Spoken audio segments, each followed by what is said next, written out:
senador, comenzando con esta gira por el interior de nuestro departamento, bueno, a ritmo de campaña electoral. Sí, esta es una recorrida que teníamos prometida a Rivera y a todos los departamentos. Fin de semana es un departamento diferente.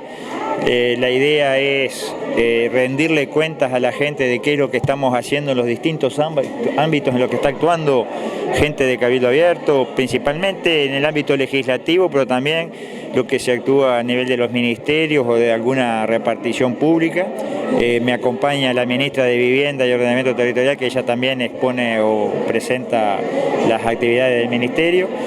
Esa es una parte, o sea, rendirle cuentas a la gente. Y la segunda parte, escuchar de la gente sus necesidades, sus problemas. Entonces, en todos los lugares nos plantean problemas, nos entregan un sobre con reclamos de tema escrituración de viviendas, de construcción de un nuevo MEVIR, problemas de la policlínica local, la falta de ambulancia. Bueno, todos esos temas nosotros después durante la semana nos dedicamos a tratar de gestionar todos los pedidos.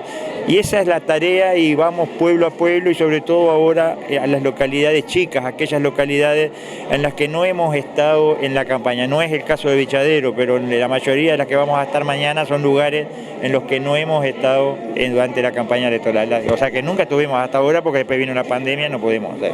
¿Cuáles son las principales preocupaciones de la gente del interior profundo? Y generalmente en todos lados hay planteos sobre la falta de trabajo, la falta de puestos de trabajo, la falta digamos, de vivienda o de escrituración de viviendas que ya se han pagado, la falta de algún medio a nivel de la salud o un médico que no viene, o sea, hay solo un médico para atender la localidad o el médico viene muy poco o no hay ambulancia, a veces es problemas de seguridad. Se nos ha planteado en algún lugar problemas con la jauría que hacen estragos en la majada. Es decir, son muy variados los problemas. A veces es la poca frecuencia del ómnibus que pasa frente a la localidad que lo une con la capital departamental. O sea, depende del lugar cuál es la problemática. En todos los casos nosotros hacemos las gestiones, a veces depende de nosotros por los lugares en que estamos, a veces no, pero siempre está la llamada al ministro correspondiente o al director correspondiente, a veces son temas de la intendencia, cuando son problemas de caminería, sobre todo problemas de la intendencia. Bueno, hacemos la gestión, hacemos un oficio, tratamos de solucionar. A veces se logra la solución, a veces no es tan fácil, pero lo que más entendemos nosotros, tenemos que terminar con la impotencia de la gente que no tiene ni a quién decirle cuáles son sus problemas. O sea, tenemos que venir, dar la cara y que nos digan, estos son nuestros problemas y nosotros, bueno, en definitiva, recibimos y sabemos que en Vichadero, por ejemplo, existe tal o cual problema. Con esa propuesta entonces de apertura hacia la gente, justamente la población está exponiendo más su problemática y dentro de la problemática principal que podemos palpar, la falta de trabajo en el interior. ¿Le preocupa eso? Por supuesto, nosotros hemos presentado un proyecto para estimular el comercio fronterizo, donde Rivera es uno de los principales destinatarios. Creemos que hay que aplicar una política de fronteras, así lo hemos presentado, lo hemos hablado incluso con legisladores de otros partidos políticos.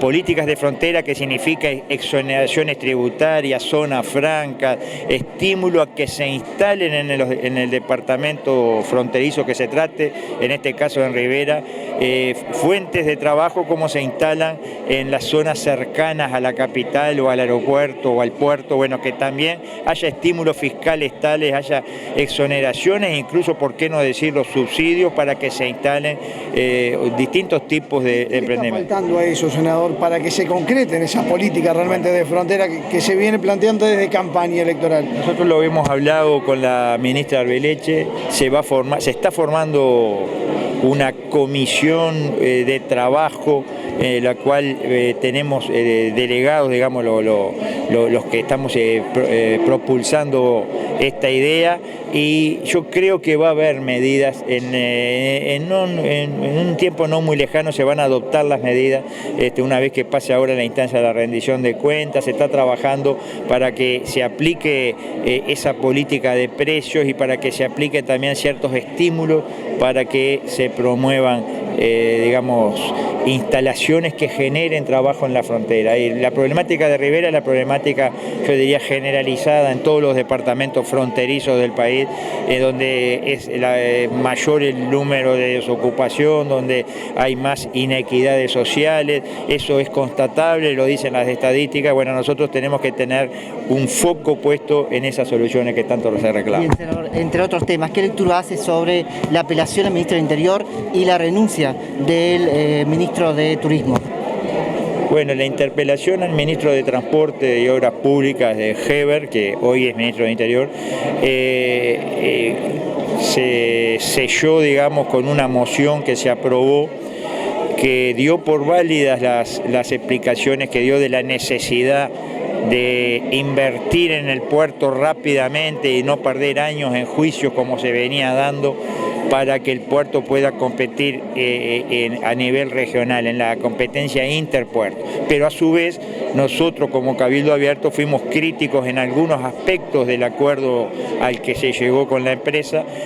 Pedimos en la moción que se votó que la empresa firmara un contrato adicional por el cual se comprometía que en el caso de enajenación era el Estado uruguayo el que podía autorizar o no autorizar, y no que se decidiera en un directorio en Bruselas o vaya a saber dónde cuál iba a ser el principal operador de nuestro puerto.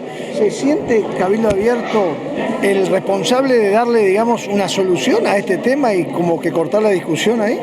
Nosotros tenemos la obligación de mejorar todo lo que se pueda mejorar pensando en el futuro de los uruguayos.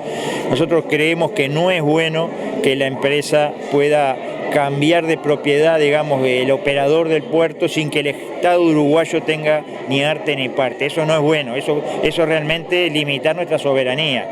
Mañana viene gente de otro país, le pongo un ejemplo que no solamente a modo de ejemplo. La empresa le quiere vender a los chinos y tenemos en vez de los belgas a los chinos. Y capaz que eso puede generar algún problema de relacionamiento con nuestros vecinos. Entonces, el Estado uruguayo tiene que tener la última palabra. En las últimas horas se ha anunciado que la empresa acepta firmar esa adenda y bueno, creo que es un paso adelante, más allá de otros cambios que nosotros vamos a proponer también para mejorar más ese acuerdo, ese convenio. Eso en cuanto a la interpelación. Y usted me preguntaba por la renuncia del ministro Cardoso. Yo lo he dicho en más de un lugar, no es bueno que un ministro esté permanentemente en el candelero por escándalos que son ajenos al objetivo de su cartera. Entonces yo creo que el cambio del ministro y sobre todo el hecho que asumiera una persona de las características de Tabaré Viera, que es una persona que tiene todas las credenciales y la capacidad para ser un gran ministro, yo creo que es un dato, digamos, objetivamente mirándolo, es bueno que haya ese cambio, digamos, de situación en la cual se pueda el ministerio abocar plenamente a trabajar en lo que tiene que trabajar, en atender ese sector que ha sido tal vez el más golpeado por esta pandemia y donde hay mucha gente que está requiriendo de políticas de Estado urgentes. Senador, ¿en cuanto solicitando la renuncia de Echeverri? Yo no la solicité nunca, la renuncia de Echeverri. Yo dije que ella tenía problemas de relacionamiento y nada más, pero no la solicité nunca. Vean bien cuáles son mis declaraciones, más allá de lo que se ha titulado por algún lado. Esto lo hemos conversado con el presidente, está a nivel está en ese nivel el tema y bueno, ahora vamos a esperar que se den los hechos. ¿De Echeverri? No me merece ninguna respuesta.